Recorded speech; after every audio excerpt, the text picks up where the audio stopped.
Bom dia, meus queridos alunos. Vamos começar mais uma aula de horticultura e o assunto de hoje vai ser cultura do cajueiro. Acompanhe. O cajueiro, ele é da família Anacardiaceae, tem mais de 60 gêneros, entre 400 a 600 espécies. O cajueiro, que é a espécie mais conhecida, que é o Anacardium occidentale, é uma planta tropical originária do Brasil, de espécie em quase todo o seu território. Então, as teorias atuais sobre a origem do cajueiro continuam fundamentadas em provas circunstanciais, as quais apontam que o Brasil, ou pelo menos o norte da América do Sul e parte da América Central, é o seu provável centro de origem, tá? As folhas, elas são alternadas, coriáceas e sem estípulas, tá, pessoal? Então, esse aqui é o cajueiro. E a espécie mais conhecida, como eu disse para vocês, é da Anacardium occidentale. O cajueiro é uma planta nativa do Nordeste brasileiro, com uma considerável capacidade adaptativa a solos de baixa fertilidade, a temperaturas elevadas e ao estresse hídrico. Então, por onde você vai, você encontra um cajueiro, principalmente aqui no Piauí.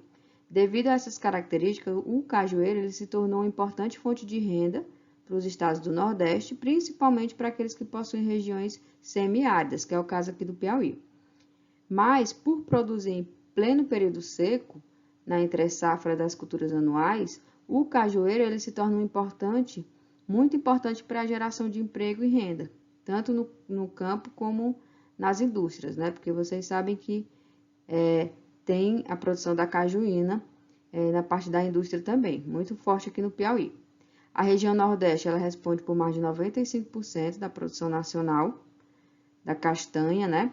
E a importância social do caju no Brasil traduz-se pelo número de empregos diretos, que geram dos quais 35 mil no campo, mais ou menos, além de 250 mil empregos indiretos nos dois segmentos, na indústria e no campo. Muito importante.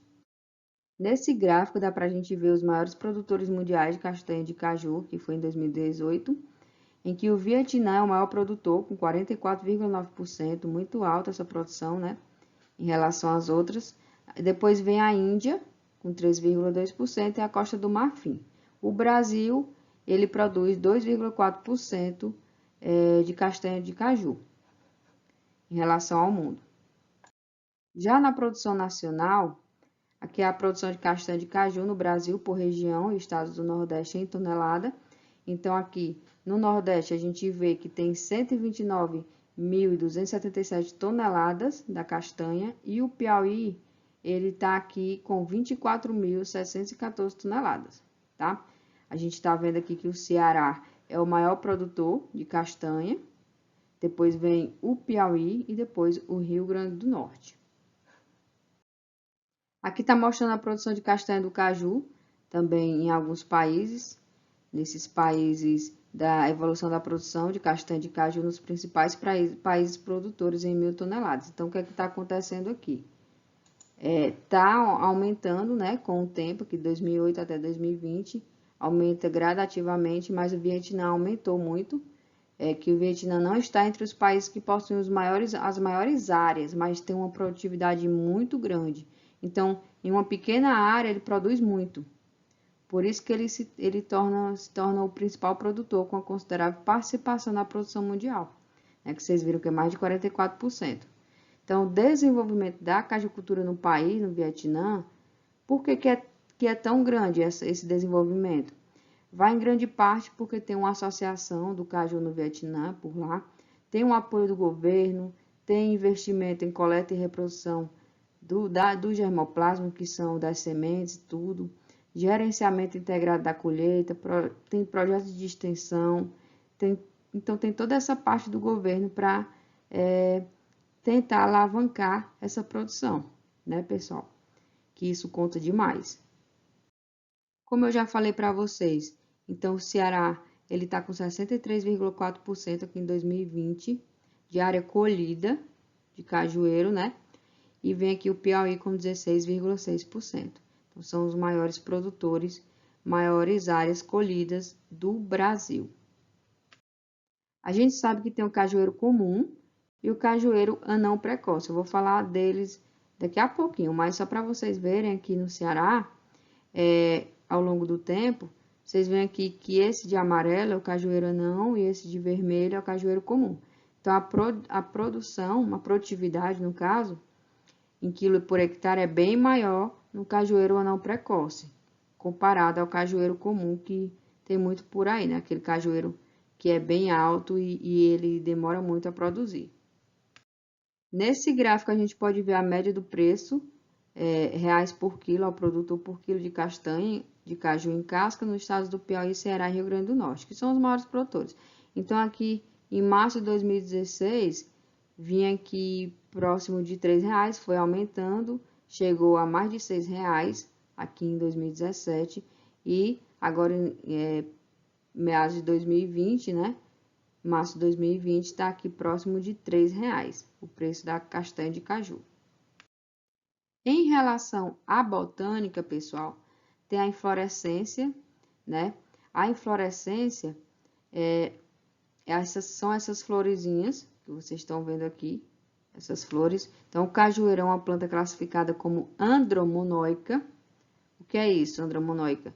É que seu sistema reprodutivo ele é constituído por flores masculinas, que tem o estame, e flores hermafroditas, que tem o masculino e o feminino na mesma flor.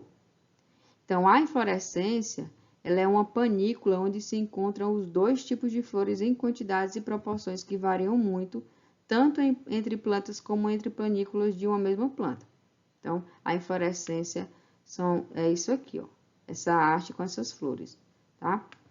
A importância do conhecimento sobre a distribuição dos dois tipos de flores na planta é muito importante porque pode explicar muito do comportamento produtivo. Em geral, não sei se vocês sabem, as plantas pouco produtivas apresentam poucas flores hermafroditas.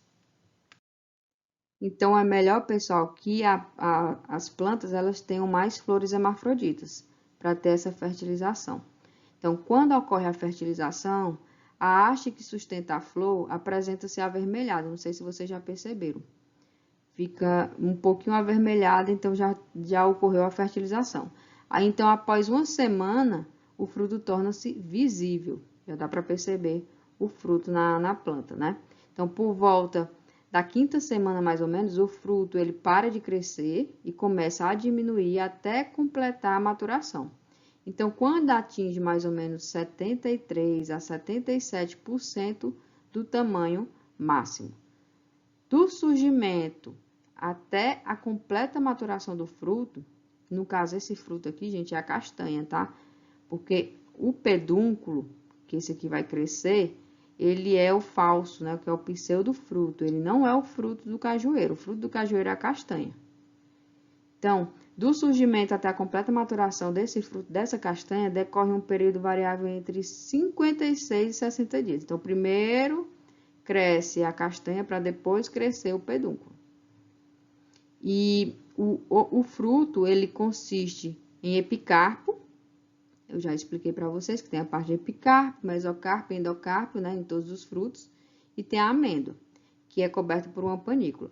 O mesocarpo, que ele fica mais ou menos no meio, constitui-se de uma camada de células esponjosas, no qual se localiza o líquido da castanha, que é chamado de LCC. Não sei se vocês já viram um líquidozinho que é utilizado também como inseticida natural. Pessoal, então, o pseudofruto é esse aqui. O pseudofruto é esse que a gente come, né? Que é a parte carnosa. Ele tem um crescimento inicial bem mais lento comparado à castanha, atingindo o tamanho máximo apenas próximo de completada a maturação. Até a quarta semana, aproximadamente, o fruto torna-se maior que o pseudofruto.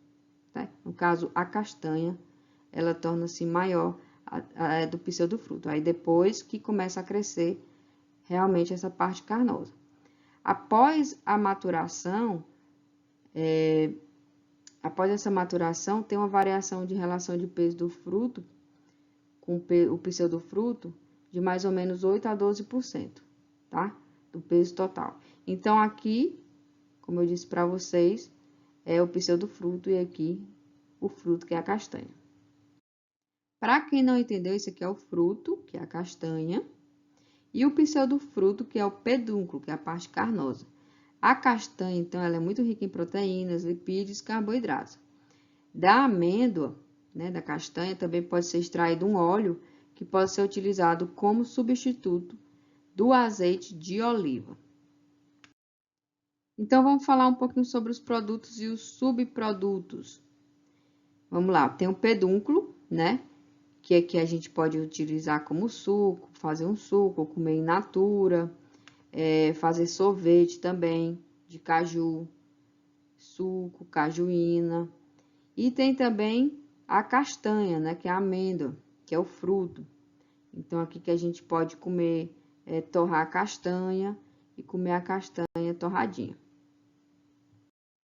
Outros subprodutos também que a gente pode utilizar, doce de caju, tem um refrigerante de caju, que tem gás, né, refrigerante mesmo, que é diferente da cajuína, né, a cajuína que é clarificada, ela não é refrigerante, é completamente diferente, tá, pessoal? Tem também o leite de castanha, para vocês que não sabem, a cajuína no Piauí, ela é reconhecida como patrimônio cultural brasileiro, então é muito importante, eu acho que vocês conhecem por aí quem produz aí no Vale do Sambito e a gente gosta muito da cajuína. É bem gostosa, bem docinha. Então, a gente já falou um pouquinho sobre a introdução, a parte botânica, das flores, das inflorescências, a gente falou do fruto, da produção do cajueiro e o cajueiro ele tem uma grande variabilidade genética. Ele vem sendo estudado em 2 grupos, no quais eles diferem basicamente em função do porte, tá? Então, tem o cajueiro comum ou gigante, que é aquele grande mesmo, enorme, e tem o cajueiro não precoce. Esse cajueiro comum ou gigante, ele é mais difundido, tem um porte elevado, ele tem uma altura entre 8 e 15 metros, então é bem alto para você poder realmente coletar os frutos. Tem uma envergadura de até 20 metros. O que é essa envergadura? É uma medida da expansão dessa copa, tá? A primeira floração demora muito, é entre o 3º e o 5º ano, né? Que a planta já está lá no campo. O peso da castanha varia muito, entre 3 e 33 gramas, e o pedúnculo, que é o pseudofruto, de 20 a 500 gramas. Já o cajueiro não precoce, ele tem um porte baixo, menorzinho, tem uma altura inferior a 4 metros, então já dá para manusear bem, a fazer a colheita aqui dos frutos. A copa homogênea, variando de 5 a 6,5 metros, e tem uma boa produtividade e permite uma maior densidade de plantas. Maior densidade de plantas é o quê? A maior quantidade de plantas em um local, em um hectare, por exemplo. Então, atingida a idade produtiva, a atividade passa a ser anual, né? Dependendo também das características da planta e do ambiente, principalmente do regime de chuva e do clima. A primeira floração, pessoal, para vocês terem ideia, do cajueiro não precoce, ocorre no primeiro ano, às vezes ali depois de 6 meses. O peso da castanha também é de 3 a 13 gramas e o pedúnculo ele é um pouquinho menor, de 20 a 160 gramas. Só para vocês verem a diferença do porte aqui, ó. Então, cajueiro não precoce, bem menor do cajueiro gigante. Aqui é em Pacajus, que é no Ceará, que é uma estação experimental da Embrapa, que o pessoal, os pesquisadores, eles estudam o cajueiro por lá, tanto a parte de doenças, de produtividade, tudo que vocês possam imaginar ali estudado nessa estação experimental no Ceará. Com isso, nós finalizamos a primeira parte do assunto cultura do cajueiro. Bom dia, boa tarde, boa noite a todos. Tchau!